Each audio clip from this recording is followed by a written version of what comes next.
It's getting quite dark, so I think getting the tarp up now was a good idea. Those rain clouds are rolling in a little bit earlier than I expected. Got the camo net up. Shelter.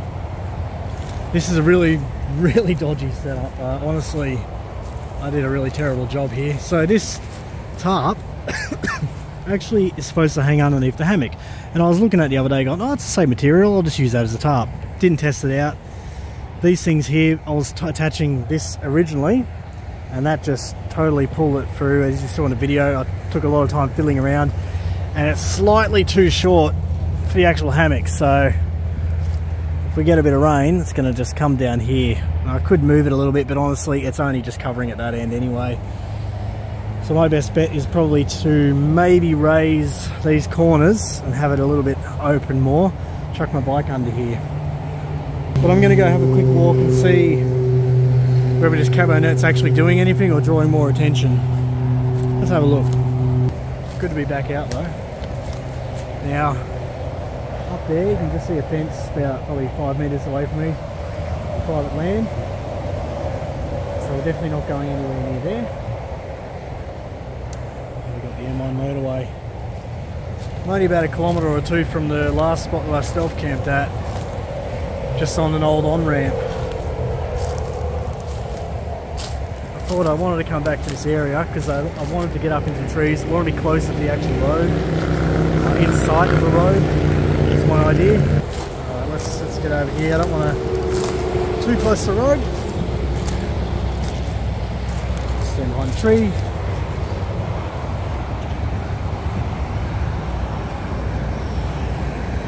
I don't know about you, but I reckon that makes it more obvious that someone's camping here. I'm going to take it down.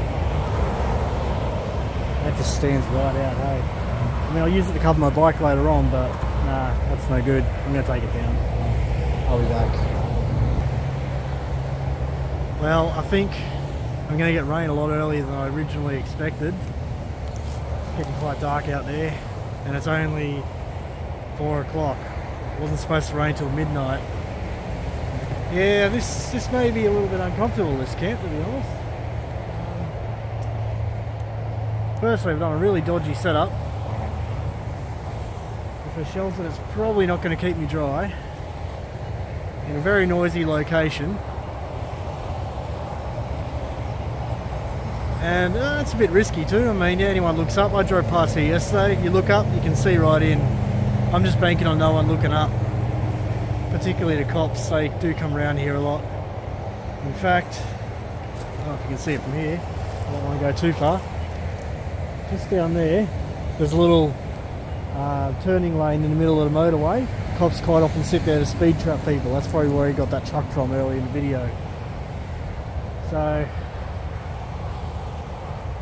interesting. Now, cars coming from the south I'm not too worried about. Chance of them looking up are very low, and I've got a lot of tree cover on that side, so that's fine. This side here is pretty open, but the colour of my hammock and tarp worked pretty good in my favour here. That camo net just stood right out, it's way too bright. Could have gone a little further up, but I chose not to. Didn't want to push the damn bike any further, to be honest.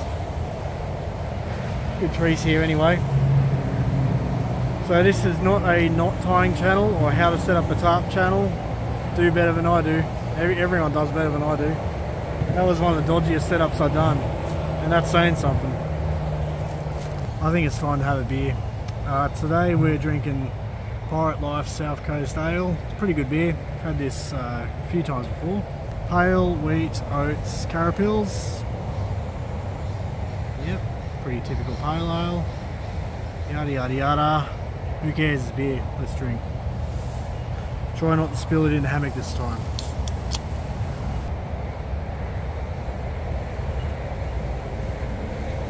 That's good.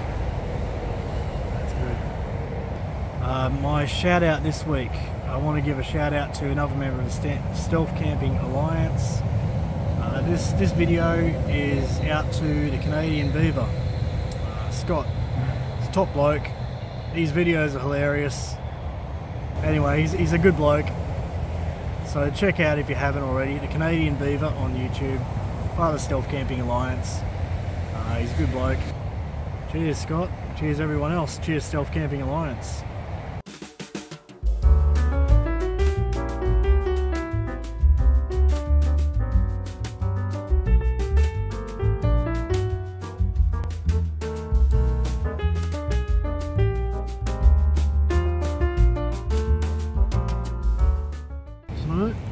Just got a couple of lamb steaks, got some spice, Mexican spice, got some capsicum.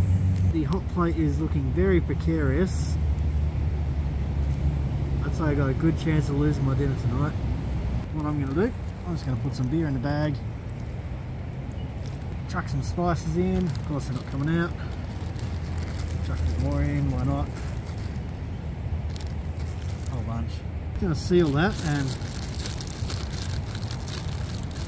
move it around.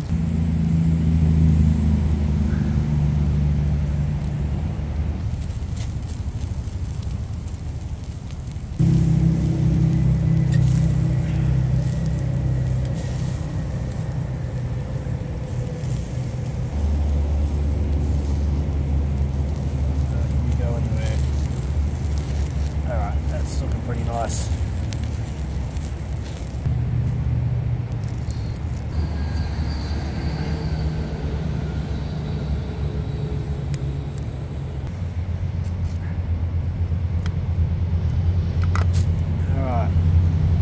Pretty rare, not rare, but lightly cooked.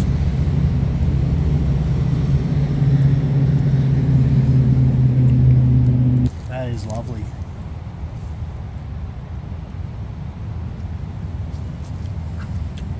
That is spectacular. It doesn't feel as noisy as the last spot, which was only about 1 or 2 kilometres from here. I guess just being a little bit higher, having the ground kind of act as a bit of a noise barrier helps. It's still rising up the hill, but not as much as I expected actually. It'll still be a loud night, but it'll be wet, it'll be loud, but I'm sure I'm still going to have fun. A lot of holiday traffic coming back. We got Anzac Day on Monday, and school holidays finishing this weekend as well, so I'm expecting it to be quite heavy. I mean, I was driving down myself yesterday from Queensland. Traffic was pretty crazy actually, and that was on Friday, so I'm imagining it's going to be worse. I think in the morning I'm probably going to head down that way and try to get down there rather than go down this relatively steeper exit down there. We'll see. I'll have less weight on me tomorrow, less water, less beer, so I might do it that way. Hey everyone, well it's only about 7 o'clock. I was just lying down. There's not much else to do, to be honest, just sort of lying down having a bit of chocolate before I go to sleep. The rain has come. The 20% chance of rain at midnight has turned into 80% chance of rain from now through till tomorrow morning and beyond. So this is an untested tarp, so I guess we're going to find out if it works or not tonight. I tightened some lines, just trying to get as much coverage as I possibly can over the hammock. The actual lines themselves may be a bit of an issue if they get too wet, but I can't do anything about that one right now, can I? So just brought as much stuff as I can underneath the hammock. And I'm just sitting up here myself now. I don't think I'll be doing much more tonight. Pretty noisy in these bushes. Like, and before the rain came, just so many random noises up in the bush up there. It doesn't sound like animals, but it's just, you know, just funny, strange noises. Anyway, traffic's died down a fair bit though, and it's surprising. It's actually not that late, but yeah, there's like a quarter of the traffic there was an hour ago. Anyway, look, I'm just going to lie down. I'll probably check out now unless something interesting happens. I'll bring you back, but I'm hoping at this point nothing interesting does happen, because that probably means that my hammock has gotten saturated and I'm lying in a pool of water, or something along those lines. So at this point, just hoping for a good night. I don't want the hammock to like collapse on me either, because I got my bike right underneath me. That won't be very nice to fall on top of. Alright guys, I'll check in again tomorrow morning. Let's see if we stay dry tonight. Cheers. Hey campers. Well, I got a bit of bad news. The tarp I'm using is definitely not waterproof. I mean, it's holding most of the rain off, but anytime we get any pooling, which I'm getting a little bit in the corner there because I left the sides up too high, it's getting through, and my hammock is actually quite wet down at the foot end, which gives me a bit of a dilemma. Do I bail or do I stay?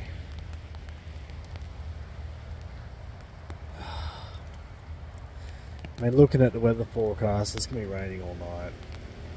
And it's only been raining here for like half an hour now. And my hammock's already wet. And it's been light rain. I don't know how heavy it's going to get. I'm strongly considering bailing. I'm not looking forward to riding through the rain, particularly at night. Particularly... Oh, on the freeway. Yeah, I don't want to do that, do I?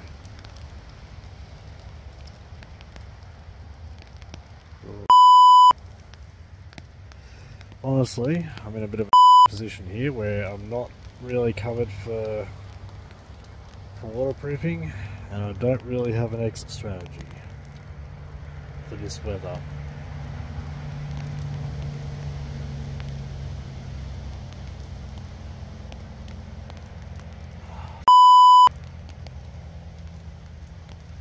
Hey again. Well, I made the call to bail. Look, I'm just going to get drenched out here tonight. Made a couple of pretty stupid mistakes. Being the untested tarp clearly wasn't fit for purpose. It was barely even raining, it was just leaking water like a sieve. So, if you don't have adequate shelter, you don't have a camp basically. So I'm bailing. Now I've got to get out of here safely. That's going to be the next challenge I've got. I did not plan on riding on the motorway at night, and I still don't. So my plan is to bush bash a little bit and get down one of the side roads about 1 kilometre down there. I know it's not ideal either, but I think it's probably safer than riding on the motorway at night. Particularly, I don't have a rear flashing light, so that's certainly a bad thing. I'm still going to have to ride on some roads, but I don't want to go on this bloody motorway, not at night. I'll have my headlamp on at least, so that'll be something. Anyway, I'll give a bit of a rundown, probably tomorrow, what went wrong. Bit of a update. Thanks for watching so far. I'm quite disappointed. This is my first fail, and it wasn't fail for normal reasons I expected with stealth camp. It's failed because I simply didn't prepare properly at all. I'm very angry at myself for this. So hopefully I'm actually going to learn from this mistake this time. I'm going to start heading out of here, and I'll catch yous tomorrow morning. Hey everyone. Yeah, so I bailed, and I got about halfway, and then the rain just came on crazy. So I'm just holding out at a train station now, waiting for the rain to go away. Would have been smart to actually catch a train to here in the first place, so I rode past quite a few on the way, but that's alright. Just waiting it out, and I'll give you a full update soon. Well, good morning everyone. As you can see, I bailed on the camp last night, and as much as it was difficult to do, I'm glad that I did it when I did it. It did start to rain a lot heavier than it had been when I decided to exit the place I was staying at. And honestly, I think there were two major mistakes that I made when I was camping yesterday. The first one, obviously, is the shelter situation. Now, the tarp that I brought is not actually a tarp, and I made the mistake of thinking it could be used as a tarp. What it actually is when I bought my hammock, this was actually a second layer that it could sit underneath the hammock. It attached underneath it, you could scrunch it up, and basically added a bit of a waterproof layer to the hammock. Now, I've never used it with the hammock itself. I've always considered it to be unnecessary weight, and it would be handy if you're in a situation where you had a lot of wind, potentially sideways rain coming in that might potentially get your hammock wet, assuming you had a proper tarp. Now, I didn't use it as that, obviously. I had a quick look at it. It looks like sil nylon, beautiful. So I used it as a tarp. Now, clearly it wasn't fit for purpose, because in the rain, as the rain started to come down a little bit heavier, it was simply seeping through the pores on the tarp. And I got up probably even half an hour into this light rain, and I noticed that my hammock the insect cover, it was wet, and even the hammock itself was wet. And I thought, oh, that can't be from the wind, because there wasn't any wind. It only had to be coming from the tarp itself. I went up and felt it early on in the rain, felt dry, but then as I went up, it was definitely wet underneath, so it was letting the water through. I've just got it sitting over there drying at the moment, and I'll dry the hammock off next.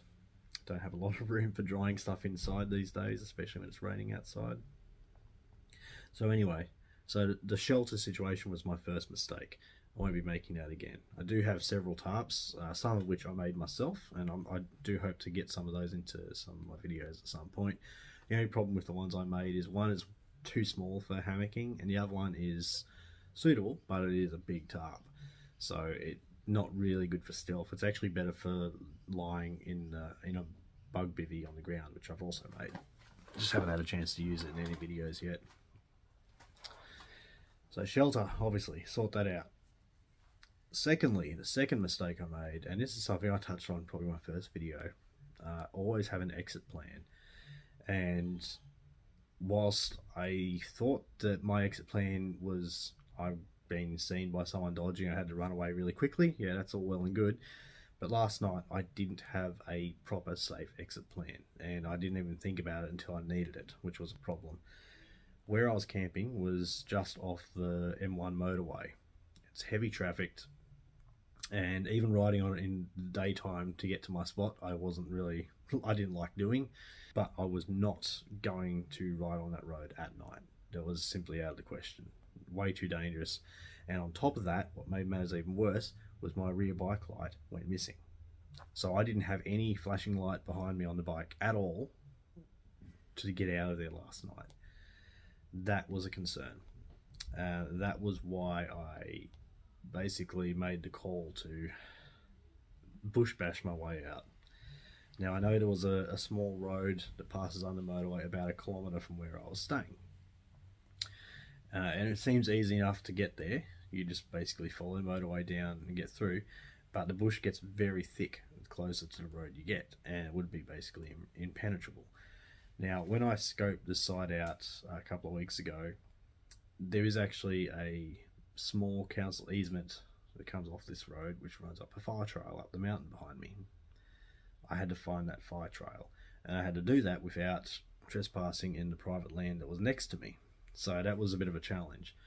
I basically followed the fence line down until there was a break in the fence line, at which point look, I just checked my Google Maps and looked, well, that fire trail is like 10 meters that way. I just went through at that point. Now, I'm pretty sure that that was not private land that I went through, because there was a break in the fence anyway, and it was straight onto the fire trail. It looked like it was part of the easement, so I don't feel too bad about that. But look, if we're going to be honest, if you're in a situation where your safety is at risk, and we're talking about non-inhabited private land, it wasn't like someone's house was there, it's just literally a block of land. And look, do what you got to do to get out safely, obviously. That's the main thing. And in any case, I'm pretty sure I avoided that situation altogether, but it's something to be careful of. So we got out, got down the easement. Now, getting through the bush was tricky as well, and I'm glad. This is why I'm glad I left when I did, because it hadn't rained enough that everything was super dangerous. It was slippery. I did slip quite a few times. The ground was deceptively loose. All that loose leaf cover, stick cover, the dirt was just slush in a lot of cases, and there was a lot of hills. Like some of them were pretty steep, and when you're dealing with really loose terrain, pulling along a really heavy bike, it was a challenge. It was a real challenge.